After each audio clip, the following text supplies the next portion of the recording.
These women are challenging those councils of political power because they have been dominated by white male policymakers, and that's wrong.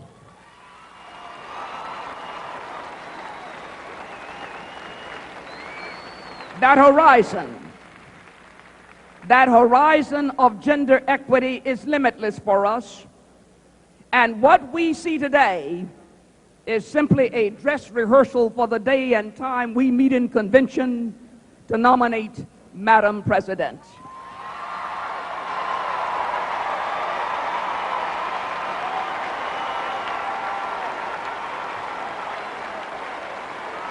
This country,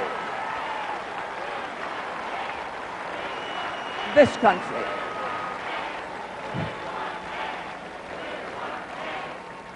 this country, this country can ill afford to continue to function using less than half its human resources, less than half its kinetic energy, less than half its brain power.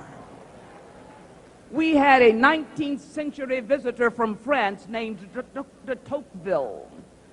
De Tocqueville came to America, and he was asked, if I were asked, this is de Tocqueville, if I were asked, he said, to what singular substance do I mainly attribute the prosperity and growing strength of the American people, I should reply, de Tocqueville said, I should reply to the superiority of their women.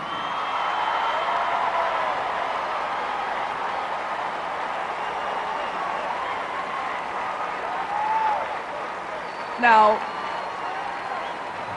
gentlemen,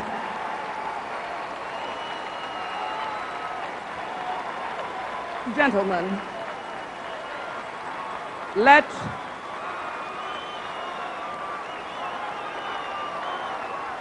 the word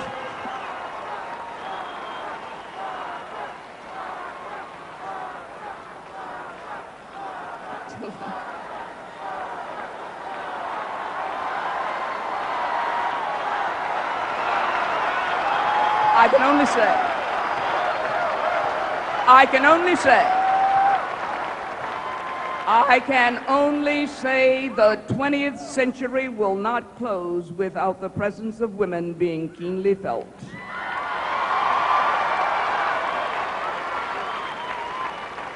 We must leave this convention tonight with a determination to convince the American people to trust us.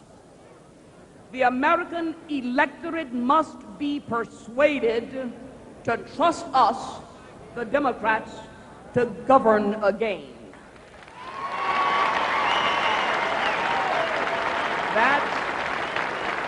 That is not easy, but we can do it. We can do it. Public apprehension and fears about the future have provided very fertile ground for a chorus of cynics, and these cynics go around saying that it makes no difference who is elected President of the United States. You must say to those cynics, you are perpetuating a fraud. It does make a difference who is president. It makes a difference.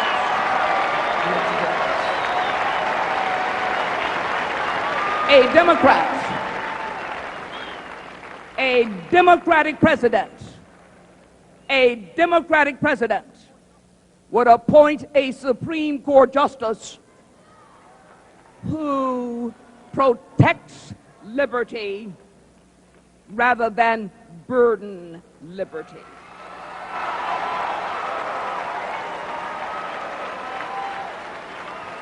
A Democratic president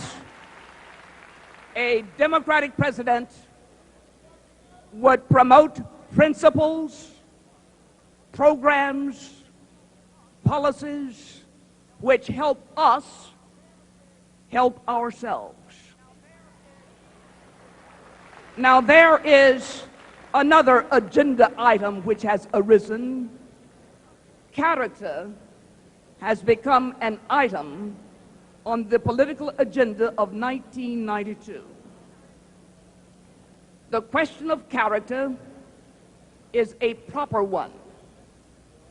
But if you were to exercise a well-reasoned examination, a well-reasoned examination of the question of character, what you discover is that the whole question falls into emotionalism rather than fact. You know how dangerous it is for us to make decisions based on emotion rather than reason. James Madison, the founder of the Constitution, or father of the Constitution, warned us of the perils of relying on passion rather than reason. There is an editor, a late editor of the Emporia, Kansas Gazette, who had this, William White, who had this to say about reason, and it's very, very pertinent. The quote, "Reason has never failed man. Only fear and oppression have made the wrecks of the world." It is reason. It is reason.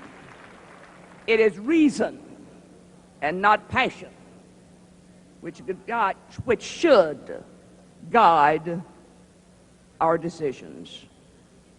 The question persists. The question persists. Who can best lead this country at this moment in our history?